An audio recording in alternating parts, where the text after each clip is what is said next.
আপনি যদি আপনার ঘরে শান্তি চান, তাহলে অবশ্যই আপনাকে এই কাজগুলো করতে হবে। ১. ৫ ওয়াক্ত নামাজ আপনাকে জামাতের সঙ্গে আদায় করতে হবে। ২. প্রতিদিন ফজরের নামাজের পর আপনাকে অন্তত ১ পৃষ্ঠা হলেও কোরআন মাজিদ তেলাওয়াত করতে হবে। ৩. যখন ঘর থেকে বের হবেন, তখন আপনার নজরের হেফাজত করতে হবে। ৪.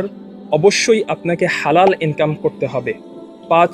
কখনো কারো সঙ্গে জুলুম করা যাবে না, ইনসাফের আচরণ করতে হবে। ৬. আপনাকে অবশ্যই কোনো আলেমের তত্ত্বাবধানে থেকে দ্বীনি ইলম অর্জন করতে হবে, হাদিসের ইলম অর্জন করতে হবে, কোরআনের তাফসির শুনতে হবে, যাতে করে আপনার অন্তরটা নরম হয়। এবং সর্বশেষ যেই কাজটা আপনাকে অবশ্যই করতে হবে, সেটা হচ্ছে আপনার পরিবারের মধ্যে দ্বীনি ফেজা কায়েম করতে হবে। আপনার ঘরের মধ্যে দ্বীনি পরিবেশ কায়েম করতে হবে। আপনার ঘরে আপনার মা, আপনার বোন, আপনার স্ত্রী, আপনার সন্তান যারা আছে, তাদেরকে দ্বীন শেখাতে হবে। যেগুলো ফরজ সেগুলোর উপর আমল করার জন্য তাদেরকে জোর দিতে হবে, এবং যেগুলো হারাম সেগুলো থেকে তাদেরকে অবশ্যই বিরত রাখতে হবে। এই কাজগুলো যদি আপনি করেন, তাহলে ইনশা আল্লাহ অবশ্যই আপনার ঘরে রহমত, বরকত ও সাকিনাহ নাজিল হবে।